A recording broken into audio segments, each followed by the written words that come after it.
సాంఘిక సేవా సంస్థ వ్యవస్థాపక కార్యదర్శిని. నేను గత 3 జాతరల నుండి హన్మకొండ నుండి మేడారం వరకు పాదయాత్ర చేయడం జరుగుతుంది.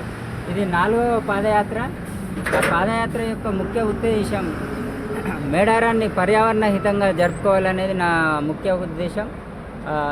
మేడారంకు వచ్చే భక్తులంతా కూడా సింగిల్ యూజ్ ప్లాస్టిక్ను ఎక్కువగా వాడుతున్నారు. అక్కడ భోజనాలు చేయడానికి కావచ్చు, వాటర్ తాగడానికి కావచ్చు, ఇంకా వివిధ రకాలుగా సబ్బులకు, షాంపులకు, చెప్పులకు, దుస్తుల కోసం ఒక్కొక్క కవర్ బ్యాగ్ను వాడుతున్నారు. అంటే సుమారుగా 1 కోటికి పైగా వచ్చే జాతరలో అంటే రోజుకు 1 కోటి ఇంటూ 4 వేసుకున్నా కానీ 4 క్యారీ బ్యాగులు, అట్లా ఒక 4 కోట్ల వరకు రోజు చొప్పున ప్లాస్టిక్ అక్కడ వ్యర్థాలు వేయడం జరుగుతుంది. అంతేకాకుండా తిన్న తర్వాత అడవి లోపలికి పోయి తినుకుంటూ అక్కడే పడేస్తున్నారు. కనీసం చెత్త కుండీలలో కూడా వేయట్లేదు.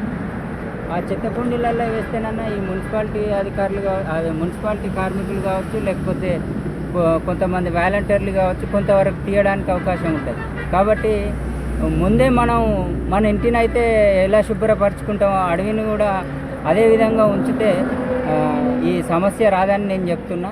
కాబట్టి మనం అందరం కూడా కొంచెం స్పృహతోని, పర్యావరణ స్పృహతోని అక్కడున్న మేడారాన్ని కలుషితం చేయొద్దని కోరుకుంటున్నా.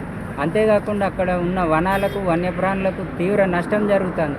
ఈ నష్టాన్ని భర్తీ చేయాలంటే మనం చేయాల్సిందల్లా ఒక్కటే, ప్లాస్టిక్ను వాడొద్దు, అక్కడ ఉన్న కలపను కానీ కొట్టొద్దు, ఆచారం కోసమో లేదా గుడారాల కోసమో అక్కడి వన సంపదను నాశనం చేయొద్దు అనేది నేను కోరుకుంటున్నాను. అంతకుముందుకు అక్కడ పులి ఉండేది, ఆ పులి ఇప్పుడు లేకుండా పోయింది. ఎందుకంటే ఈ విధంగా పర్యావరణ నష్టం జరుగుతుంది. పోను వ్యవసాయం పేరిట కావచ్చు, లేకపోతే ఇట్లా జాతర ఈ సందర్భంలో ఇంత పొల్యూషన్, వెహికల్ పొల్యూషన్ ఉంటుంది. కాబట్టి అక్కడ ఈ వినికిడికి అవి ఉండకుండా వెళ్ళిపోయే ఆస్కారం ఉన్నాయి. అంతేకాకుండా పులికి కావాల్సిన ఆవాసం కూడా లేకుండా అయిపోయింది. దానికి సరైన ఆవాసం ఉన్నప్పుడు మాత్రమే. నేను ఈరోజు హన్మకొండ కలెక్టరేట్ నుండి బయలుదేరాను. నా పాదయాత్రను ఆర్డీఓ వైవి గణేష్ గారు ప్రారంభించారు. అక్కడికి పెద్ద ఎత్తున పర్యావరణ ప్రేమికులు, స్వచ్ఛంద సంస్థలు పాల్గొన్నారు. అక్కడి నుండి కొంచెం బయలుదేరడం జరిగింది. కొంచెం ఆలస్యమైనప్పటికీ నా యాత్రను కొనసాగిస్తున్నాను. మిత్రుడు ప్రకాష్ చేస్తున్నటువంటి పాదయాత్ర మన అందరం కూడా మనం నివసించేటువంటి భూమి, నేలని, పర్యావరణాన్ని ఎలా కాపాడుకోవాలని చెప్పి తెలియజేయడం కోసం తను చేస్తున్నటువంటి పాదయాత్ర అది.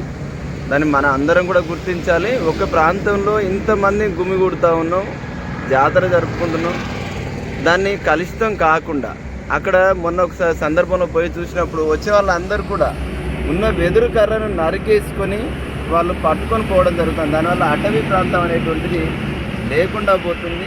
ఆ విధంగా చేయకుండా మనం ఏ విధంగా వచ్చామో అదే విధంగా వెనక్కి వెళ్ళిపోయే ప్రయత్నం చేయాలి.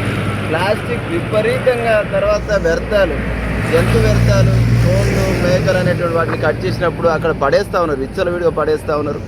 అలాంటి వాటి వల్ల ఇమ్మీడియట్గా కాలుష్యం పెరిగిపోయి వచ్చినటువంటి ప్రజలు అనారోగ్య పాలయ్యేటువంటి అవకాశాలు బాగా ఎక్కువ అవుతున్నాయి.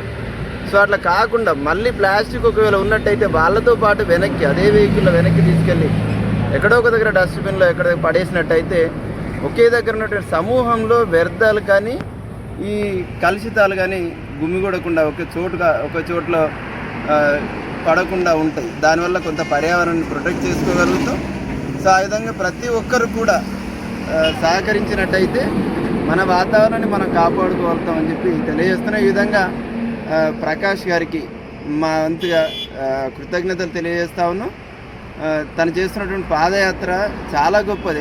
దాదాపు 100 కిలోమీటర్లు ఈరోజు ఉదయాన్నే ప్రారంభించాడు. మళ్ళీ 3 రోజుల తర్వాత అక్కడికి చేరుకుంటాడు. కొంత సంఘీభావంగా కొద్ది దూరం తనతో నడవాలని దాంతో కలవడం జరిగింది. నా పేరు శ్రీనివాస్, నేను SBIలో మేనేజర్గా పనిచేస్తాను. Thank you.